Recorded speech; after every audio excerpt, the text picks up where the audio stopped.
Do you only speak so that others can hear you? Or do you communicate for deeper understanding? Well, stick with me, because this week I'm going to help you to understand why listening is going to get you faster results.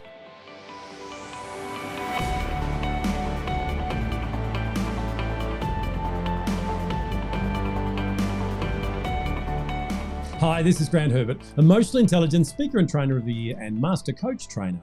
And today I want to continue our conversation around effective communication to build stronger relationships by helping you to be heard by speaking less. In last week's episode, you learned how to customize your communication so that you could remove misunderstandings, where you spoke in their language, where you checked in to make sure that you were actually communicating. Well, this week, I want to introduce you to the number one skill that I had to learn so that I could create a communication that allowed me to get people to work together. This is a huge area that I see where many people have this same challenge. So if that's you right now, come along, watch what we go through here and take these key principles that I'm going to teach you and experience a whole new world of mutually beneficial communication without all the stress and conflict. I witness a lot of people that just speak at people, where they're just getting a message across. Their entire idea of communication is I speak and you listen and I need to be heard. And then they get frustrated when that actually doesn't happen. It's totally counterintuitive. It gets the reverse result altogether. When we speak just to be heard, we're not really listening, and we might have judgments that we are introducing into the conversation. And all that breeds is misunderstanding and friction. But we don't need to have those results anymore. We can learn to communicate with people, suspending any judgment and actually actively listening to what it is that they've got to say as well. My experience as I continue to grow in this area is that the conversations that I have are not only more enjoyable for me, they actually are more enjoyable for the people that I'm communicating with as well, and they achieve better results. One of the things I love about our brain is that when we learn things and then we do them and it actually gets the result that we want, our brain sends out those pleasure chemicals that says, that felt good, let's continue to do that. So as I go into today's principles, what I want you to do is firstly give yourself some space to learn. It's taken me many years to unlearn the way I used to do it, and to slowly and incrementally increase my skill in the area of listening, in the area of communication as a whole. I'm not perfect and never will be, but day by day, I'm learning more about this same topic. I am not only a practitioner of what I teach, I'm actually a student as well. My experience and the experience with the people that I've worked with on these things is that when we do this, when we give feedback without judgment and we learn to communicate, we actually have people really hearing what it is that we have to say, and they respond in a much more favorable way. So let me now take you through 5 key principles that'll help you to be heard by speaking less. Number 1 is to be fully present. In our fast-paced world, we've got 100 things going on at once. And if you're like me, that is something that you're working on daily. However, when we are communicating with someone, the first thing that we need to do is show them that we are valuing the communication. We're putting all in. We're not there listening half-heartedly while we're doing 1,000 other things. We're present in the moment. The neuroscience behind this is all around brain switching.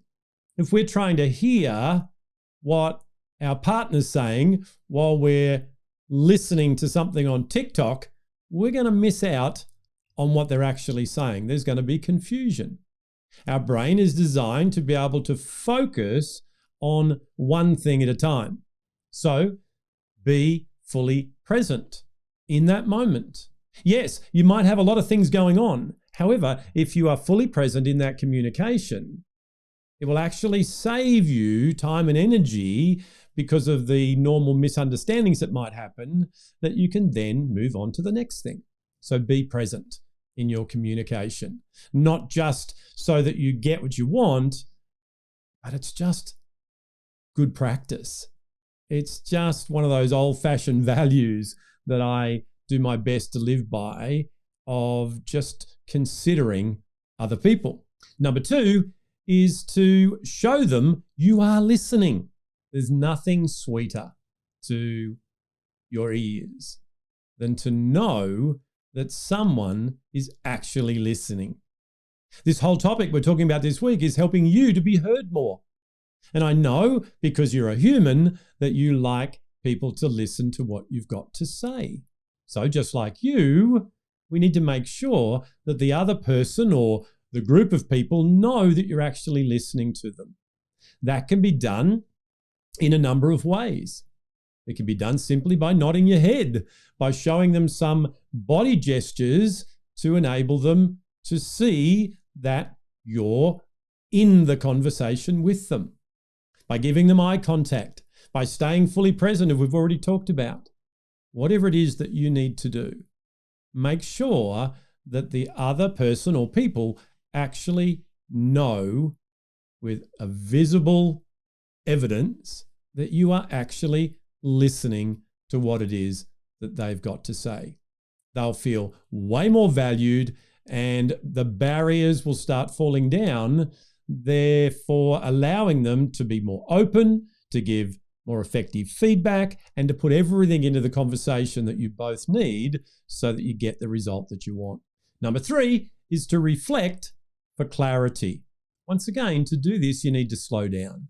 You need to be fully present. You need to be listening actively and engaged to hear what's being said and, in some cases, what's not being said. To avoid misunderstanding, this key principle here allows you to check in and say, okay, so this is what I'm hearing right now, and giving that to the other person and allow them to go, yes, that's exactly right, which once again tells them that you're listening, and it gives them the opportunity to go, well, hang on a minute. No, that's not what I'm saying, and remove any misunderstanding. What you can also do by reflecting to get this clarity is ask some questions. So most of the time, my experience with my own communication was I wouldn't ask questions, I would make statements. Yet when we reflect to get clarity, we get a greater understanding of what's really being said. The end result is obviously going to be better. So by asking questions when you're not sure and go, hey, I think you're saying this, but I'm not really sure. Can you give me some more information about this specific part, whatever it is? So reflect to get more clarity. Number 4, and this is a big one, is to suspend all judgment. Now, I'm talking to me here as much as I'm talking to you. And I believe this is a skill that we all need right now. There are so many opportunities out there to judge what we are hearing, what we are seeing that's being said on social media around the world. Going into a communication with no judgment allows you to do the 3 things that we've already talked about. It allows you to be fully present and to listen and to reflect and to have a conversation rather than have yourself in a state where your buttons have been pushed and you've allowed the things that have been said to trigger you and therefore take your communication and your behavior off track. So listening is not about finding things to rebut. It's not about finding things for you to go against and to give your opinion on. Listening is a logical process of information gathering. Active listening adds in that element of reflective conversation to get feedback so that you can remove the misunderstandings.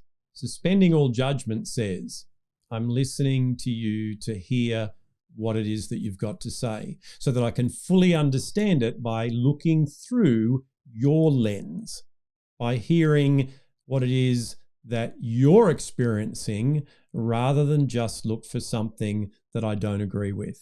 And number 5, and this enables you to do all these things that I'm talking about in your communication, and that is to listen for emotions. Now, I know that's a little play on words because we feel emotions and we experience what someone else might be going through. However, listening intently, actively, in the way that we've been talking about, actually allows you to have a greater understanding of what the other person might be feeling.